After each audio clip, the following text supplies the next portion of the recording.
बिस्मिल्लाहिर्रहमानिर्रहीम। नाजरीन, आप देख रहे हैं यूट्यूब चैनल और मैं हूं चौधरी नसीम। आज का जो हमारा मौजू है वो एक सरकारी मुलाजमीन और अवाम का रद्द अमल।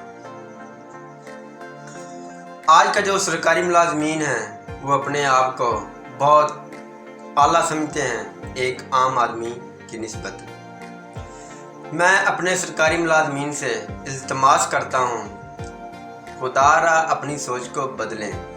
गवर्नमेंट आपको एक आम आदमी की खिदमत के लिए और उनकी ज़िंदगी में पेश मसाइल को हल करने के लिए रखती है और आपको तनख्वाह पेश करती है। अगर एक आम आदमी आपके दफ्तर में कोई मामलात लेकर कोई काम लेकर आ गया है तो आप उसका काम अच्छे तरीके से हल कर दें, ना कि उसको ब्लैकमेल करें। क्योंकि आप जो गवर्नमेंट से तनख्वाहें वगैरह लेते हैं वो आपको गवर्नमेंट अपनी जेब से नहीं देती।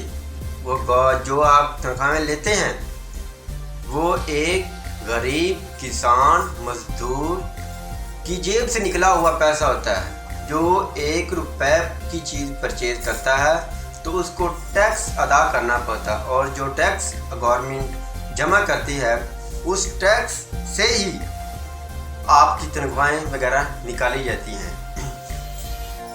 और गवर्नमेंट आपको ऐसी सहूलियात मुहैया करती हैं जो आपके अपने घर में भी नहीं होती। जैसा कि सर्दियों में आपको गर्म हीटर और गर्म लिबास पहनने के लिए दिए जाते हैं और सर्दियों में और गर्मियों में आपके कमरों को एसियों से सजाया जाता है और ठंडियाँ हवाओं आपके लिए पेश की जाती हैं ताकि आपको कोई परेशानी ना हो और आप आवाम के मसाइल हल करें।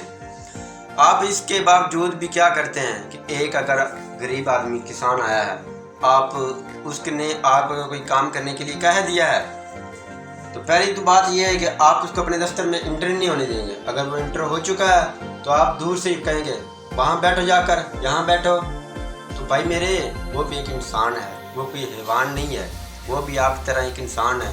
बस फ़र्क इतना है कि आप पढ़ लिख चुके हो और आपको एक गवर्नमेंट ने इनके लिए खिदमत पेश करने के लिए आपको चुना है। तो आप इसका लिहाज रखें और अपनी खिदमत को सर अंजाम अच्छे तरीके से दें ताकि जो है किसान आपके पास गया है वो आपको दुआएं दे और आपकी फैमिली को दुआएं दे और आपके बच्चे तंदुरुस्त शिफा रहें। ना कि ऐसा ना हो कि वो वहाँ से निकले आपके दफ्तर से तो आपको बददुआएं देता हो। और आखिर पर मैं कहना चाहता हूँ अपने सरकारी मुलाजमीन से कि खुदारा ये हमारा मुल्क इतना इजीली और आसान नहीं बना।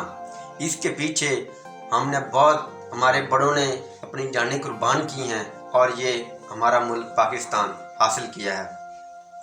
अगर हम ऐसे काम ब्लैकमेली रिश्वत खोरी करेंगे तो हमारे मुल्क का नाम दूसरे ममालिक में बदनाम होगा। आज के जैसा आप सुनते हैं PM इमरान खान को कि वो भी हर बात पर वो कहता है रिश्वत ख़त्म करें। तो खुदारा भाई मेरा भी आपसे यही पैगाम है कि रिश्वत को ख़त्म करें।